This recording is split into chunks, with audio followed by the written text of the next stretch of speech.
Hello hello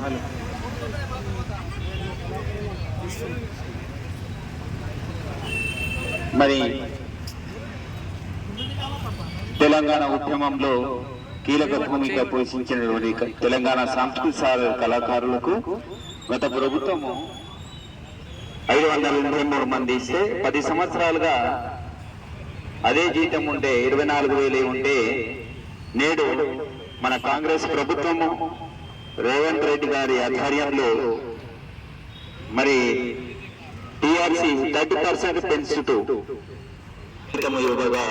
వారికి తెలంగాణ సాంస్కృతిక సారథి కళాకారులందరూ కూడా పాలాభిషేకం నిర్వహిస్తూ వారి అందరికీ రాష్ట్ర వ్యాప్తంగా పాలాభిషేకాలు కళాకారులు చేసుకుంటూ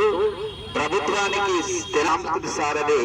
ఒక వారధిగా పనిచేస్తూ పల్లె పల్లెన సంక్షేమ పథకాలన్నీ కూడా ప్రజలకు అవగాహన చేస్తుందని చెప్పేసి ఘంటాపదంగా చెప్తూ వారికి మనసారా వారికి కళాకారుల జీవితాల్లో వెలుగు నింపినందుకు ప్రత్యేకంగా ధన్యవాదాలు తెలియజేసుకుంటూ వారికి అందరికి కూడా మేడం గారికి ఈ అవకాశం ఇచ్చినందుకు మున్సిపల్ చైర్మన్ గారికి ధన్యవాదాలు. మరి మేము కూడా మీ కార్యక్రమాలు ఎప్పుడు ఉంటే తెలంగాణ సారికి మీ వెంబటే ఉంటుందని చెప్పేసి అన్ని సంక్షేమ పథకాలు కావచ్చు ప్రజలకు అవేర్నెస్ చేయడంలో ముందుంటామని చెప్పేసి మేడం గారిని సవినయం కోరుతున్నాం. ఒక పాట